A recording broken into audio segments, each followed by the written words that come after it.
এবার জামায়াত কর্মীকে হত্যার তীব্র প্রতিবাদ জানালেন শেখ হাসিনা। জানাবো আওয়ামী লীগ ও বিএনপিকে একই পাল্লায় মাপার রাজনীতি এবং সর্বশেষ জানাবো চিন্ময়ের গ্রেফতার ও সাইফুল হত্যাকাণ্ড নিয়ে যত অপতথ্য ছড়িয়েছে। এতক্ষণ শুনছিলেন সংবাদ শিরোনাম, এবার বিস্তারিত। এবার জামায়াত কর্মীকে হত্যার তীব্র প্রতিবাদ জানালেন শেখ হাসিনা। রাষ্ট্রদ্রোহ মামলায় কারাগারে থাকা ইসকনের বহিষ্কৃত নেতা চিন্ময় কৃষ্ণ দাসের সমর্থকদের হামলায় নিহত চট্টগ্রামের আইনজীবী ও জামায়াতের কর্মী সাইফুল ইসলাম আলিফের হত্যার তীব্র প্রতিবাদ জানিয়েছেন আওয়ামী লীগ সভাপতি শেখ হাসিনা। শেখ হাসিনা বলেন, চট্টগ্রামে একজন আইনজীবীকে হত্যা করা হয়েছে।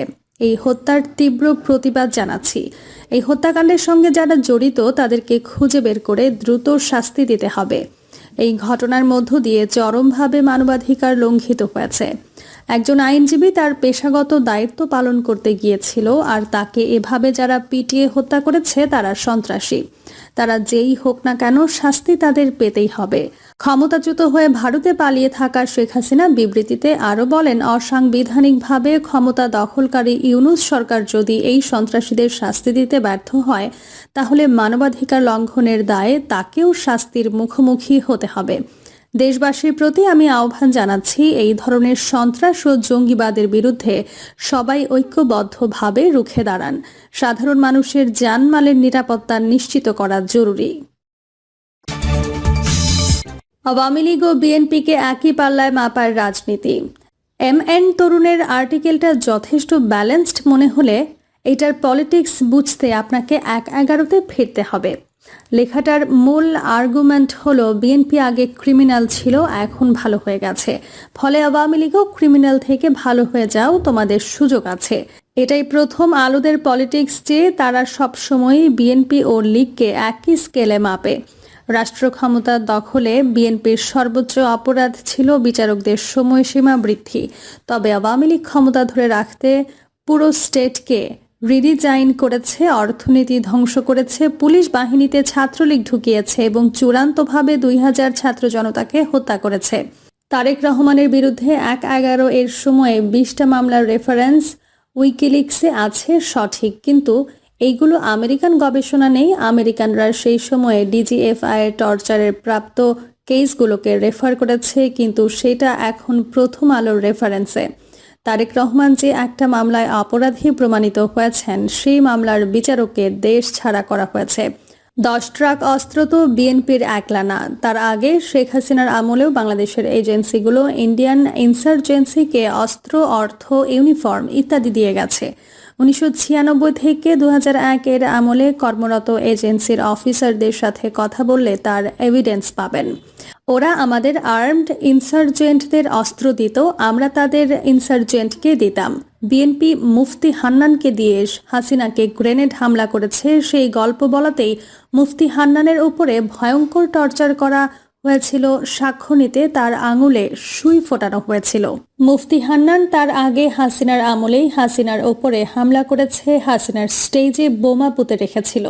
যদি বিএনপির আমলে ঘটনা ঘটলেই তার দায় খালেদা আর তারেকের হয়, হাসিনার আমলে হাসিনার ওপরে মুফতি হান্নানের বোমা হামলার দায় হাসিনা না কেন? হলি আর্টিজানের দায় হাসিনা না কেন?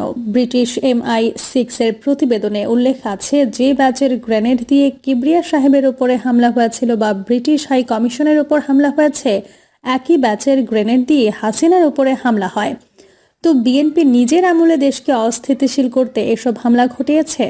1996 সালে খালেদা জিয়া যখন ক্ষমতা ছেড়েছেন, তখন বাংলাদেশে জঙ্গি ছিল না, কিন্তু 1999 থেকে শুরু হয় জঙ্গি হামলা, সেটা বিএনপি র্যাব দিয়ে কন্ট্রোল করে। শেখ হাসিনার ওপরে হামলাকারী মুফতি হান্নানকে বিএনপি গ্রেপ্তার করেছে, ফলে সিআইডি জজ মিয়াকে দিয়ে কি বলেছে, সেইটা বাংলাদেশের প্রাতিষ্ঠানিক দুর্বলতার ইতিহাস, বিএনপির একলার দায় নয়।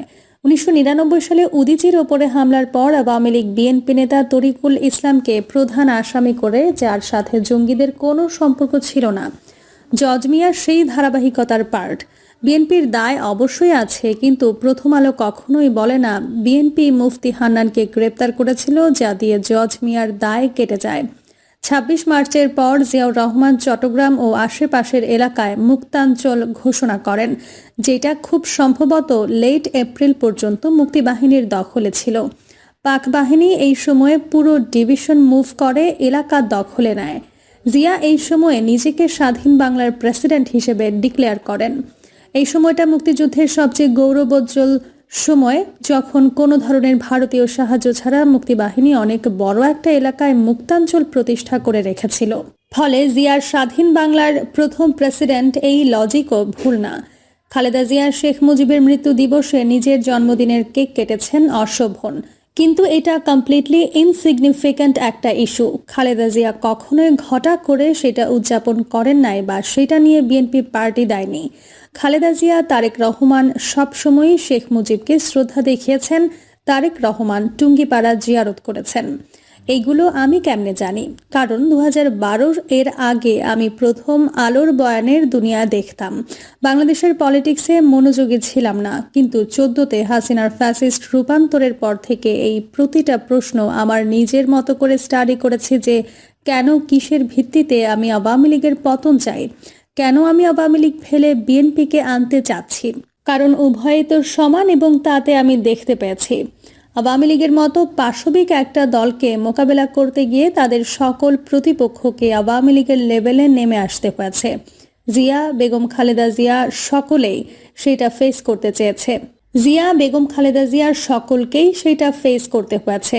নইলে কেন খালেদা জিয়ার 91 থেকে 96-এ কোনো টেরোরিজম নেই, বোমা হামলা নাই, দুর্নীতি নাই, এবং আওয়ামী লীগ যে ধ্বংসস্তূপ রেখে যায় সেটা বিএনপিকে ঠিক করতে হয়েছে। এইটা 76-এর জিয়াকে করতে হয়েছে, 2001-এ বিএনপিকে করতে হয়েছে। কিন্তু প্রথম আলো কখনোই সেই কনটেক্সট দেখায় না যে বিএনপি রিয়্যাক্ট করছে, অ্যাক্ট করছে না, কিন্তু সেটাকে এই প্রথম আলোর জ্বলন্ত কড়াই থেকে ফুটন্ত উনুন হিসেবে দেখায়। হাসিনা খালেদাকে এক পাল্লায় দেখিয়েছে, যেই পাপ থেকে 1/11-এ পরবর্তী হাসিনার ফ্যাসিস্ট শাসনের জন্ম। ইন রিয়েলিটি হাসিনা এবং খালেদা বিএনপি ও আওয়ামী লীগ একই না, কিন্তু তাদের ইকুয়াল দেখাতে প্রথম আলো বিভিন্ন ধরনের আর্গুমেন্ট দেয়।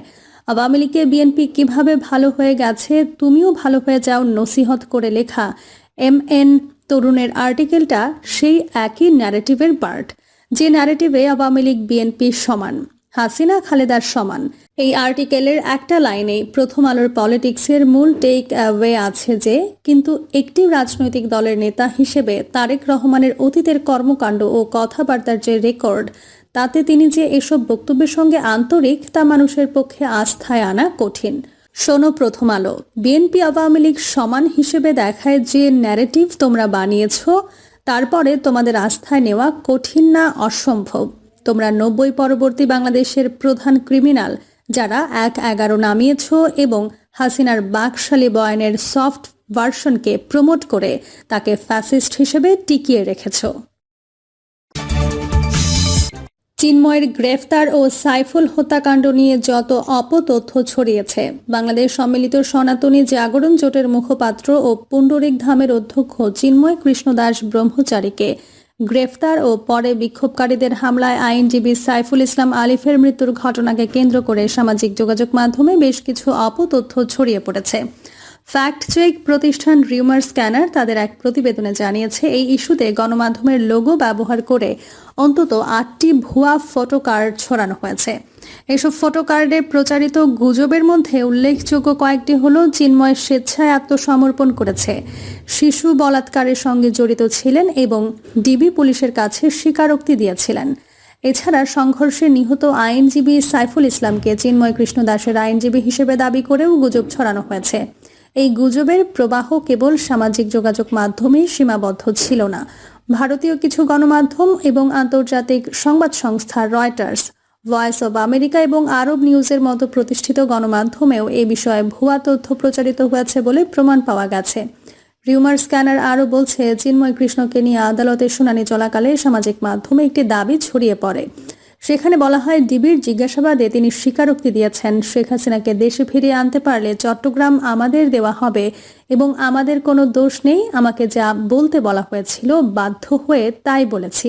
এই দাবির সঙ্গে ছড়ানো পৃথক ফটো কার্ডগুলো নিয়ে অনুসন্ধানে পাওয়া যায় ফটো কার্ডগুলো ভুয়া।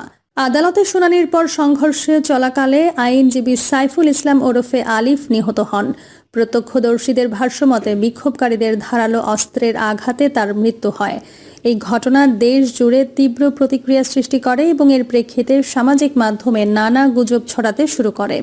এই ঘটনায় সামাজিক মাধ্যমের সংঘর্ষে হিন্দু ধর্মাবলম্বীদের মধ্যেও প্রাণহানির দাবি ওঠে। বিভিন্ন পোস্টে নিহতদের নিয়ে বিভিন্ন সংখ্যা উল্লেখ করে দাবি করা হয়। প্রিয় দর্শক, এই ছিল এখনকার সর্বশেষ সংবাদ। আপডেট সব সংবাদ পেতে চ্যানেলটি সাবস্ক্রাইব করে বেল আইকনটি ক্লিক করে রাখুন।